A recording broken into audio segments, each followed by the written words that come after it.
Assalamualaikum and hi friends, welcome back to our channel. இன்னைக்கு நம்ம ரமதானோட first டேல இருக்கோம். ரமதானோட ஃபர்ஸ்ட் டே பாத்தீங்கன்னா ரொம்ப ஸ்பெஷலான டே. அதாவது ஃபாஸ்டிங்கா இருக்கட்டும், பிரேயர்ஸா இருக்கட்டும், ரொம்ப இம்பார்ட்டன்ஸ் கொடுக்குற டேவா இருக்க போது ஒவ்வொரு நாளும் நமக்கு ரொம்ப ஸ்பெஷலான டேங்க. ஸோ காய்ஸ், நம்ம சேனலை இப்போ தான் நீங்கள் ஃபர்ஸ்ட் டைம் பார்க்குறீங்கன்னா மறக்காம சப்ஸ்கிரைப் பண்ணி வச்சுக்கோங்க. அப்படியே பக்கத்தில் இருக்க பெல் ஐக்கானை கிளிக் பண்ண மறந்துடாதீங்க. வாங்க வீடியோக்குள்ளே போகலாம். இதுக்கு முன்னாடி முத நாள் பார்த்தீங்கன்னா நம்ம வந்து ரமதானுக்கு தேவையான திங்ஸ் எல்லாம் வாங்கி நம்ம வச்சிருந்தோம்.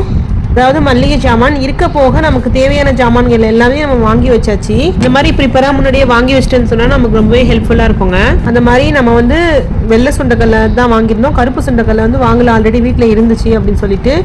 நெக்ஸ்ட் அது போக நம்ம வந்து கடலெண்ணெய் வந்து 2 லிட்டர் வாங்கியிருக்கோம். நான் ரெகுலரா யூஸ் பண்ற உதய கிருஷ்ணா கீ வந்து 1 kg பக்கம் வாங்கியிருந்தேன். சமையலுக்குன்னா செக்கில் ஆட்டின நல்லெண்ணெய் வந்து 2 லிட்டர் வாங்கியிருந்தோம். அதே மாதிரி கடலெண்ணையும் நம்ம வந்து 2 லிட்டர் தான் வாங்கியிருந்தோம். கடலெண்ணையா இருக்கட்டும் இல்ல நல்லெண்ணையா இருக்கட்டும், ஸோ ரெண்டுமே பாத்தீங்கன்னா நம்ம வந்து செக்கில் ஆட்டின எண்ணெய் மட்டும் தான் நம்ம வாங்கி ரெகுலரா யூஸ் பண்றோம். ஆல்ரெடி நான் சொன்ன மாதிரி வெள்ளை கொண்டக்கல்ல வந்து நம்ம 1 கிலோ தான் வாங்கியிருந்தோம். கொண்டக்கல்ல வந்து ஆல்ரெடி நம்மள்ட்ட இருக்கு. இல்லாத ஜாமான்கள் மட்டும் நம்ம வாங்கிக்கிட்டோம். ஏன்னா நமக்கு தேவைப்படுறது சுகர் தாங்க. சுகர் வந்து நமக்கு ரோஸ் மில்கா இருக்கட்டும், தேங்காய் இருக்கட்டும், நம்ம ரெகுலரா யூஸ் பண்றது சுகர் தான் அதிகமா. மர சேக்கில் ஆட்டின நல்லெண்ணெய் வந்து 2 லிட்டர் வாங்கியிருந்தோம்னு சொன்னேன். 1 லிட்டர் ஒரு பாட்டில் வந்து நம்ம ஓப்பன் பண்ணியாச்சு. ஸோ அதை வந்து நம்ம கிச்சன் கவுண்டர் டாப்ல வச்சிருக்கோம். அப்படியே வீடு கிளீனிங் பண்ற ஒர்க்னா இருந்துச்சு. ஸோ அதையும் நம்ம வந்து கம்ப்ளீட் பண்ணி அந்த மளிகை ஜாமான வந்து செல்ஃப்ல அடுக்கி வச்சுட்டோம். நம்ம வந்து திங்ஸ் எல்லாம் ஸ்டோர் பண்ணி வைக்கிறதுக்காண்டி ஒரு பிளாஸ்டிக் பக்கெட் நம்ம வந்து வாங்கி வச்சிருந்தோம். ஸோ இது வந்து பாத்தீங்கன்னா தாராளமாவே பெருசா இருக்கும். அதுல வந்து நம்ம சேமியா, அப்புறமா டீ தூள் பாக்கெட்டு, அப்புறம் பஜ்ஜி மாவோ எக்ஸஸா இருக்கிற ஜாமான் வந்து அதுல நம்ம வந்து வச்சுட்டோம்.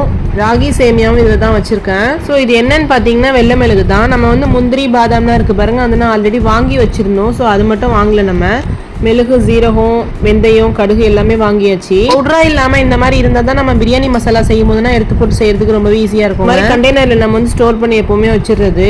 நெக்ஸ்ட் சகருக்கு என்ன நம்ம செஞ்சிருந்தோம்னு பாத்தீங்கன்னா காலிஃபிளவர் இருக்கும்ல, சோ அதை வச்சு நம்ம வந்து காலிஃபிளவர் வந்து கிரேவி தான் செஞ்சிருந்தோம். ரொம்ப டேஸ்டா இருந்துச்சுங்க இந்த கிரேவி. நம்ம வந்து நைட் வந்து ரொம்ப சீக்கிரமாவே செஞ்சிட்டோம். ஏன்னா தொழுகை இருக்கு அண்ட் வந்து சகருக்கு வேற நம்ம எந்திரிக்கணும். அப்போ வந்து ரைஸ் போட்டுக்கலாம்னு சொல்லிட்டு நம்ம வந்து கிரேவி மட்டும் செஞ்சு வச்சாச்சு. இந்த ரெசிபியோட லாங் வீடியோ வேணும்னா கண்டிப்பா கமெண்ட் செக்ஷன்ல எஸ்ன்னு டைப் பண்ணுங்க. அடுத்தடுத்த வரக்கூடிய வீடியோல வந்து உங்களுக்கு நான் அப்லோட் பண்றேன். ரொம்ப டேஸ்டா இருந்துச்சு இந்த கிரேவி. நம்ம செஞ்சு வச்ச கையோட பார்த்தோன்னா உங்களுக்கு கிரேவியோட திக்னஸ் இப்படிதாங்க இருக்குது. சில பல வேலைகள்லாம் போயிட்டு இருந்துச்சு. அதெல்லாம் கம்ப்ளீட் பண்ணிட்டு நாங்க வந்து ரெஸ்ட் எடுக்க போயோம். நைட்டு வந்து ரொம்ப சிம்பிளா கிரேவி இருந்ததுனால சப்பாத்தி சுட்டு சாப்பிட்டுட்டோம். ஸோ அதோட பாத்தீங்கன்னா சகருக்கு பாத்தீங்கன்னா உங்களுக்கு அந்த கிரேவியோட திக்னஸ் எந்த அளவுக்கு வந்திருக்கு பாருங்க. டேஸ்ட்டுமே ரொம்ப நல்லா இருந்துச்சுங்க. நேரம் ஆக டேஸ்ட்டுமே ரொம்ப நல்லா இருந்துச்சுங்க. சகருக்கு பிளைன் ரைஸோட இந்த கிரேவிக்கு சைடிஷா நம்ம வந்து அப்பளம் பொரிச்சிட்டோம். இப்போ நீங்க பாத்துட்டு இருக்கிறது இதாருடைய ஃபர்ஸ்ட் டே ஈவினிங் வந்து நம்ம ஸ்நாக்ஸ் செஞ்சுட்டு இருக்கோம். நோம்பு திறக்கிறதுக்கான ப்ரிப்பரேஷன் தான் போயிட்டு இருக்கு. ஃபர்ஸ்ட் டே அப்படிங்கும் போது கொஞ்சம் பரபரன் வேலை அதிகமா இருந்ததுனால வீடியோ லாங் வீடியோ எதுவுமே ஷூட் பண்ண கிடையாது. என்னென்ன சிம்பிளா செஞ்சு முடிக்க முடியுமோ அதை மட்டும் நம்ம செஞ்சுட்டு ரொம்ப ஹெவியா இல்லாம கொஞ்சம் லைட்டா தான் செஞ்சிருந்தோம். மசால் வடை, அப்புறம் வந்து முட்டை போண்டா, இது போக கருப்பு கொண்டக்கடலையை வந்து நம்ம வேக வச்சு தாளிச்சு விட்டுருந்தோம். இந்த கொண்டக்கடலை ரெசிபி பாத்தீங்கன்னா நம்ம வீட்டுல எல்லாருக்குமே ரொம்ப ஃபேவரேட்டான ஒண்ணு. மாதிரி ஃபாஸ்டிங் டைத்துல வந்து நம்ம ப்ரோட்டீன் ரிச் ஃபுட் அதிகமா எடுத்துக்கணும். ஸோ அந்த மாதிரி கால்சியம் அதிகமா இருக்கிற ஃபுட்டா பார்த்து தான் எடுத்துக்கணும். நம்ம பக்கத்துலயே நம்ம வந்து முட்டையை வேக வச்சு எடுத்துக்கிட்டோம். ஸோ வந்து நான் சொன்ன மாதிரி முட்டை போண்டா போடுறதுக்காக இந்த மாதிரி ஸ்நாக்ஸ் ஐட்டம்னா நம்ம வந்து ரெகுலரா செய்ய மாட்டோம். இந்த மாதிரி இஃப்தார் டைத்லயோ இல்ல ஏதாவது ஒரு ஃபங்க்ஷன் அப்படிங்கும் போது நம்ம வந்து ஸ்பெஷலா இம்பார்ட்டன்ஸ் கொடுக்குற மாதிரி டைத்துல நம்ம வந்து ரொம்ப இம்பார்ட்டன்ஸ் கொடுப்போம் செஞ்சு கொடுக்கறதுக்கு. ஸோ இன்னைக்கு இஃப்தாரோட ஸ்பெஷல் ரெசிபி என்னன்னு பாத்தீங்கன்னா கருப்பு கொண்டக்கல்ல வந்து நம்ம வேக வச்சு வச்சிருந்தோம். ஸோ அதை நம்ம தாளிச்சு விட்டுருந்தோம். அதுக்கப்புறம் வந்து முட்டை போண்டா, அதுக்கப்புறம் வந்து மசால் வடை, அப்புறமா ஃப்ரூட் வந்து கம்மியா தான் இன்னைக்கு வந்து சேர்த்திருந்தோம். ஃபர்ஸ்ட் டேங்கிறதுனால கொஞ்சம் அதிகமா எடுக்க வேணாம்னு சொல்லிட்டு, ஏன்னா ரொம்ப நிறையாவும் சாப்பிட முடியாது, ஒரு அளவு தான் எல்லாமே. டேட்ஸ், அப்புறம் முட்டை போண்டா, அதோட இன்னைக்கு வந்து நம்ம ரோஸ் மில்க்கும் இதுல இன்க்ளூட் பண்ணியிருந்தோம். அது போக நோம்பு கொஞ்சம் வந்து கிடைக்கல ஃபர்ஸ்ட் டே நமக்கு இங்க. அப்புறம் நம்ம எப்பவுமே ரெகுலரா செய்யற அந்த கடல் பாசி இருக்கு பாருங்க. ஸோ இதான் ஃபர்ஸ்ட் நமக்கு வந்து ரொம்ப மெயினான ஐட்டம்.